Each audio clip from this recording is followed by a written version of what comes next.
여러분 반갑습니다. 누구보다 빠르게 난건 다르게 헤어지세요. 그라샤. 어반 놈입니다. 오늘 이야기는요, 이 이야기 해달라는 사람들이 조금 많아가지고, 라이브 방송에서, 블라인드에서 나름 좀 핫한 글인 것 같아. 그래서, 지금 이 한국 자녀들이 왜 한국 남자들의 국제 결혼에 그토록 발광을 켜는가에 대해 가지고, 글이 하나 올라왔는데, 여기에 대한 이야기를 해달라는 사람들이 많아가지고, 일단은 영상을 찍게 되었습니다. 우선은 저도 방금 좀 글을 좀 장문의 글이거든. 한 번 읽었거든. 한 번 읽었는데 블라인드 내에서는 되게 명문이라고 얘기를 하는데 글은 잘 썼어. 글은 잘 썼는데 뭐 제가 보기에는 이게 뭐 나랑은 좀 생각이 조금 다른 것 같아. 나랑은 조금 생각이 달라가지고 일단 이 이야기는 2부작으로 기획이 돼서 첫 번째는 이 글을 쓴 사람 한국재료연구원의 사람이 분석한 제목. 어쩌면 한국 여자들도 결혼이 하고 싶은 게 아닐까. 요걸로 일단은 이 사람의 이야기를 한번 얘기를 하고, 그리고 내일 똑같은 시각에는 그 다음에 내 턴! 이래갖고 내 생각을 얘기하는 그런 시각을 가져보려고 합니다. 우선은 이게 좀 굉장히 장문인데, 뭐 결국에는 처음부터 시작하자면 그거야. 이 글에 대한 의문은 어떻게 시작됐냐면, 결국엔 그런 거야. 통계를 보면 비혼주의에 대한 응답으로 항상 여자의 비혼 희망률은 높고 남자는 되게 낮게 나온다.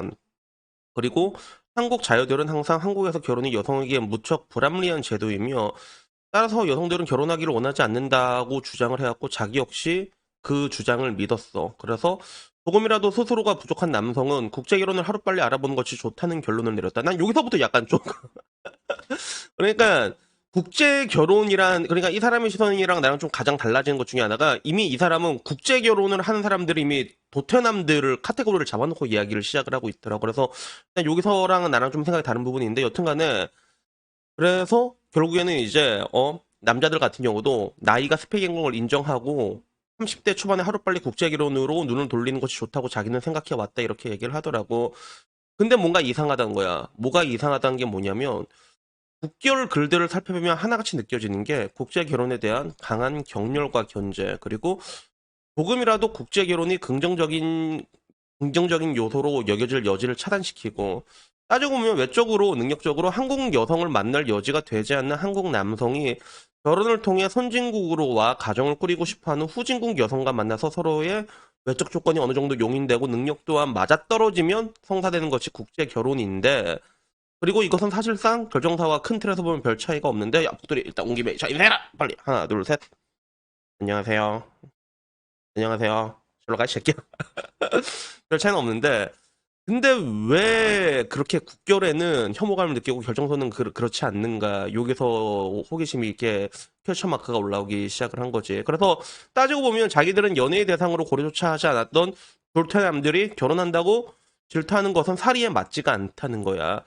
그래서 자기는 이 나름대로 이게 뭔가 여자들이 입으로 말한 것처럼 불이한 것을 볼 때 느끼는 분노 같은 건가? 근데 그게 말이 되지 않아서 자기 나름대로 이제 통박을 굴린 거야. 그리고 자기가 내린 결론은 어쩌면 한국 여자들도 한국 남성과 결혼하고 싶은 것이 아닐까. 한국 결혼제도가 불합리하기 때문에 비혼을 결심했다던 그 많은 여성들은 사실상 거짓말을 하고 있는 것이 아닌가. 뭐 이런 식으로 돼가지고 이야기가 시작이 됩니다. 그래서 이게 뭐 글이 되게 많은데 뭐 하나하나 디테일하게 읽기는 뭐 별거 아닌 부분들도 되게 많아요. 그래서 첫 번째는 뭐냐면 대한민국은 90년대 이후에 그런 여한학세의 영향으로 굉장히 편중된 성배에서 태어났다는 거야. 심하게 115에 100까지 이렇게 태어났는데 근데 문제는 뭐냐면 이게 실제로 이렇게까지 차이가 나지 않는다고 느끼는 것들. 왜냐하면 서울 같은 거 지금 우리가 서울만 보면 알겠지만 서울은 여초도시거든. 왜 남자는 돈을 벌면 지방으로 가게 된다는 거야. 대한민국 구조 자체가 제조업 강국이잖아. 그러다 보니까 뭐 이제 경기 아니면 이제 충청도 아니면 남동이면 이쪽으로 내려가고 그러다 보니까 사실상 여자들이 느끼기에는 그렇게 남초 같아 보이지가 느끼지 않는 부분들 이런 일단 이 부분들에서 얘기를 했는데 근데 이 가운데서 두 번째가 이제 남자들이 자포자기가 시작이 된 거지. 그래서 결국에는 편중된 성비와 높아만 가는 커트라인이 팍팍하다 보니까 남자들은 또 이 와중에서도 포기하게 되는 거야. 내가 외적으로 모자라다? 포기하고, 내가 내적으로 부족한 게 있다? 포기한다. 포기하다 보니까, 남자에게 연애 포기는 되게 간단해. 아무것도 안 하면 되는 거거든. 그러다 보니까, 이런 것들이 남자의 연애 포기법인데, 근데 문제는 뭐냐면 여자들은 이 남자들 방금 전 말했던 그 도태남들이 연애를 포기하는 걸 원하지 않는다는 거지. 왜 그러냐면 실질적으로 여자들한테 이렇게 글 같은 거 올리잖아. 그래서 내 지금 부족한 게 있는데 이거를 포기해야 될까? 이렇게 물어보면 아니야. 나머지로 이제 메꿔라. 우리 유튜버도 그런 내용의 글들이 되게 많잖아. 뭐 이제 못생겨서 못 사귄 거다 그러면 야, 못생겨도 잘 사귄 애들 많다 이런 얘기 분명히 하잖아. 나 역시 그 얘기 하는데 근데 결론적으로 여자들이 이 얘기를 하는 거는 본능적으로 알고 있다는 거야. 무엇을 본능적으로 알고 있냐면 남자는 기본적으로 경쟁을 하는 생물이야. 근데 경쟁하는 남자가 경쟁을 할 필요가 없어지게 되면 결국에는 그 여파가 여자한테까지 오게 된다는 거지. 그러니까 따지고 보면 계속 경쟁을, 그러니까 이 허수에 있는 애들이라도 자기 그 눈밖에 있는 남자들이라도 계속 경쟁을 시켜야지 자기가 만날 남자의 레벨이 올라가게 된다는 거. 그러니까 남자들이 포기하는 것 자체를 원하진 않는다. 이렇게 얘기를 하더라고. 그래서 일단은 뭐 여기에 대해서 또 여러 가지 얘기했는데 그 중에 하나가 평균 키 160의 여성들이 남성의 평균 키 173을 듣고 작다라고 말하는 광경도 되게 이상하지 않느냐. 뭐 이런 식의 이야기도 있었는데 결국에는 여자들이 원하는 건 서로가 경쟁을 시켜서 키워야 되는 것들이고, 경쟁을 계속 시켜야 돼, 어떻게든. 그래서 그 중에서 조금이라도 괜찮은 사람들은 내가 잡아야 된다는 것들이고, 그리고, 이 같은 이유로 남자들이 그런 성욕적인 해소나 이런 것 때문에 튕겨져 나간 것도 막아야 된다는 거지. 그래서 성매매 합법화라든가 레알돌이라든가 이런 걸 막은 것도 이런 이유다. 뭐 이런 식으로 얘기를 하더라고. 그래서 실제로 결론적으로 얘기한 게 그 결혼 희망률에 대한 바른 해석은 무엇이냐면 남성에게 결혼 희망률을 묻는다면 당신은 반드시 결혼하기 위해 여성들의 선택을 받고자 적극적으로 고백하고 헌팅하고 어필을 할 자신이 있는가라고 물어봐야 된다는 거고 여성에게 비혼 희망률을 묻는다면 당신은 언제나 정말 괜찮은 사람이 나타나도 절대로 결혼을 하지 않고 연애만 할 것이냐라고 물어야지 올바른 질문지가 된다고 하는 거야. 그래서 결국엔 이런 부분에 대해서 얘기를 하고 마지막으로 종합을 하자면 그런 것 하면 어떻게 해야 되는가?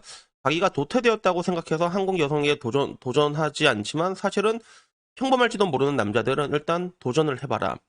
결국에는 이제 도전을 해봐라. 뭐 이런 식으로 실패를 겪어봐라. 이런 얘기를 하고 그리고 주위에 괜찮은 남자가 없어서 분노한 여자들은 부디 눈높이를 낮추길 바란다. 뭐 이런 식으로 얘기를 하고 마지막으로 누가 봐도 도태된 사람들은 그냥 남이 사 뭐라 하든 국제 결혼을 하자.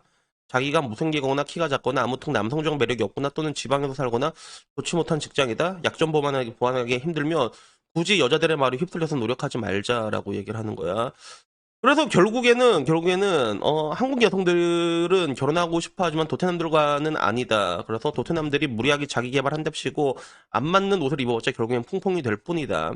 그래서 여자들은 단지 도태되지 않은 남성들을 조련하기 위해서 당신을 미끼로 썼을 뿐이다. 그것을 똑똑히 알자. 이렇게 얘기하면서 마지막은 개가 짖어도 열차는 가는 법이다. 무쏘의 뿔처럼 외롭게 가서 돌아올 때는 당신의 다른 매력에 더 호감을 느끼는 여성을 찾아서 부디 외롭지 않게 와라. 그리고 2인 삼각으로 가야 할 남은 인생을 비틀거리면서 가장 멀리 가기를 기원한다라고 얘기했는데 이게 뭐 대충 이 정도야. 내가 엄청 줄여서 얘기했거든. 근데 그렇게 길게까지 얘기할 만한 필요성은 없어 보이더라고. 왜냐면 내가 봤을 때 이 이야기는 본질이랑 좀 동떨어진 이야기가 좀 많았거든. 내 관점에선 그래. 그래서 여기에 대한 사람들의 반응은 남자, 여자 딱 덧글면가도 첨예하게 대립돼 있어. 첫 번째 애플 코리아 얘는 뭐라고 했냐면 이건 남자든 여자든 똑같지 않냐. 못생긴 여자랑 결혼하고 싶진 않고 학벌 떨어지는 여자랑 하고 싶지 않고 늙은 여자랑 능력 없는 여자, 돈 없는 여자 하고 싶지 않아. 하고 싶지 않지 않냐. 이런 거는 남녀가 무슨 차이점이 있냐라고 얘기를 하니까 이 밑에는 그런 거야. 어리고 이쁘면 돈 없고 고졸이어도 되는 남자 많다. 사실이야. 이것도 사실이야. 그래서 내가 보기에는 이 애플 코리아 이 사람 여자야. 남자에 대해서 전혀 모르는 이야기지, 그치? 그리고 두 번째는 이거야. 확실한 건 요즘 시대에 결혼 안 하면 여자도 큰 손해다. SNS, 헌팅폰차, 어플로 20대 때 관심 버블 수준으로 봤다가 결혼 못해서 30대 중반이 되면 그냥 간간히 빠구리나 하려는 남자들이 있지. 본인이 원하는 소진의 남자와 결혼을 성공하기는 어렵다. 사실상 불가능하다. 버블 때 엄청 잘난 남자들을 만나서 눈은 높은데 여기서 원래 줬다 뺏는 게 제일 무섭다고 얘기를 하더라고. 그래서 20대 엄청 많은 관심을 받다가 40대가 되면 거의 투명인간 취급을 받는 게 상실감이 엄청날 거다라고 얘기하는데 이 부분은 내가 어제도 올린 그 부제빠와의 무한 확장에서도 이어진 부분들이 있잖아. 그러니까 이게 무서운 거야. 여자들의 딜레마는 이거야. 박수 칠 때 떠나는 게 가장 현명한 건데 사실 그렇게 물질 파워가 무한대로 강해진 사회에서는 이 권력을 휘두르는 게 누가 봐도 합리적이라고 생각하잖아. 근데 이게 영원하지가 않다는 게 문제. 영원하면 당연히 금을 휘두르면 되잖아. 근데 그거를 영원히 휘두를 수 있는 여자들도 있긴 있어. 근데 굉장히 극소수라는 거야. 그냥 일반적으로는 나이가 들게 되면 가장 결정적으로 봤을 때 내가 항상 얘기했잖아. 그 여자들은 40대 남자 괜찮은 남자 왜 이렇게 없어요? 이걸 물어보는데 남자들은 그걸 물어보질 않습니다. 40대 여자 괜찮은 여자 찾기 왜 이렇게 힘들죠? 이거 물어본 남자 본 적 있어요, 여러분? 없다니까. 없어. 2차 예제. 그래서 여기에 대한 댓글도 있었고 이것도 좋아요를 많이 받았고 이건 남자가 쓴 것이 딱 봐도 그지? 그리고 우리 언니들은 공주님처럼 모셔줄 왕자님을 기다리고 있는 거지 도태할 한남은 관심이 없다. 의사분이 댓글을 남기고 가셨고 이거는 그리고 여자가 남자 키 경쟁시킨 것처럼 남자도 여자 몸무게를 경쟁시켰지 않냐. 성형수술도 그렇고 남녀 둘 다 똑같다. 여자는 외모 비중 높고 남자는 스펙 비중 높고라는데 그 밑에 성형은 자기 만족이라면서요. 이런 댓글이 있었고 그래서 뭐 자의식 과잉이다. 메메오다는 알바노인데 18살은 진짜 토 나온다. 여기서도 메메온에 대해 가지고 그러니까 그냥 국제결혼은 그냥 메메온이라고 얘기를 합니다. 본질적인 부분들에 대해서 얘기한 거 잘 못 봤고 결국에는 그래서 여기서 보면 여자와 남자의 의견이 굉장히 첨예하게 대립돼 있고 그리고 지금 와서는 사실 그런 나라의 상황이 말 그대로 이제 우리는 누구도 가보지 못한 지역까지 그 상태까지 왔단 말이야. 그러면 어떻게든 결혼하는 게 맞아. 내가 결혼하면 애국자라고 얘기했잖아. 그래서 여기에 대해 가지고 한국에서 결혼은 여성에게 불리한 제도가 맞다. 그러니까 여자는 여자에게 불리하지 않은 국가에서 결혼을 하면 되고 남자는 외국인과 국내에서 결혼하면 된다. 결론 끝 땅땅 뭐 이렇게 박수를 쳤는데 실제로 미국 연구소에서도 하공국 여성과 외국인 남성과의 결혼이 저출산의 해결법이라고 얘기를 했다 하더라고. 그러면 반대로 한국 남성과 외국인 여성도 저출산의 해결법이 될 수밖에 없는 그런 부분들이 있는 거지. 그래서 결국엔 여자들의 이야기는 약간 날이선 느낌. 결국에는 다 이거랑 똑같이 이어져. 블라인드 남자들끼리 맞는 말이라면서 명문이라고 서로 댓글 달리면서 위로하는 게 너무 재밌다. 구구절절 설명해도 자기들끼리 자유할 게 뻔해. 여자들은 비혼한 이유를 그냥이라고 말하는 거야. 너희들 때문에. 남자들이 여자를 비혼과 저출산이라는 사회 현상에 유독 관심 가지는 이유야말로 논문감 같다. 그래서 뭐 결론은 그런 거야. 유독 비혼과 저출산에 발작하고 달려드는 건 너희 남자들 아니냐. 여자들은 그냥 하기 싫은 거다라고 얘기하는데 요게 어떤 내용이냐면 이게 항상 이게 여초에 달리는 하나의 그런 패턴 같은 거거든. 그래서 여자가 결혼으로서 손해보는 그 불합리성에 대해서 다 얘기를 해. 예를 들면 여기서 항상 나오는 게 아이를 낳아준다라는 표현, 아이를 키워준다. 그리고 상대 부모님께 전하는 걸 대리 효도를 해주고, 그리고 섹스도 해주지 않느냐. 이런 걸 얘기를 하면서 불합리한 걸 다 얘기하면서, 근데 이 부분에 대해서 얘기하면 너희들이 발광을 틀지 않느냐라고 얘기하는데, 아니야, 사실은 그게 발광을 튼 게 아니라, 그게 굉장히 저열한 답변이기 때문이거든. 아이를 낳아준다는 표현 뭔가 이상하지 않아? 여러분 뭐 어디 끌려가는 거야? 맞잖아. 사랑이란 게 배제됐기 때문에 그런 얘기를 할 수 있는 거거든. 아이를 낳아준다 표현. 그래서 여기에 대해서 얘기하면 자기들이 할 말이 없으니까 그러니까 그냥이라고 얘기하는 거야, 사실. 근데 자기들한테는 항상 여자들한테 결혼이란 건 굉장히 불합리한 제도다라고 얘기를 하면서 항상 이게 아직까지도 인터넷에서는 여자들은 비혼을 원한다라고 얘기를 하는데 나는 근데 항상 얘기하잖아. 나는 아직까지도 저는 제 나이가 지금 이제 41인데 30살까지는 비혼 얘기하는 사람 내가 많이 봤어. 30살까지. 어린애들은 많이 얘기해. 근데 내 나이 와가지고도 그 얘기하는 사람 난 아직까지 단 한 명도 본 적이 없어. 단 한 명도 본 적이 없다. 나는 진짜. 그래서 한 명 본 적 있다. 근데 그분이 결혼 다녀왔어. 내 옛날 여자친구, 내 여자친구가 한 번 다녀와가지고 애도 있고 이혼하고 첫 남편 되게 거지가 되거든. 그러니까 자기는 싫다고 얘기를 하더라.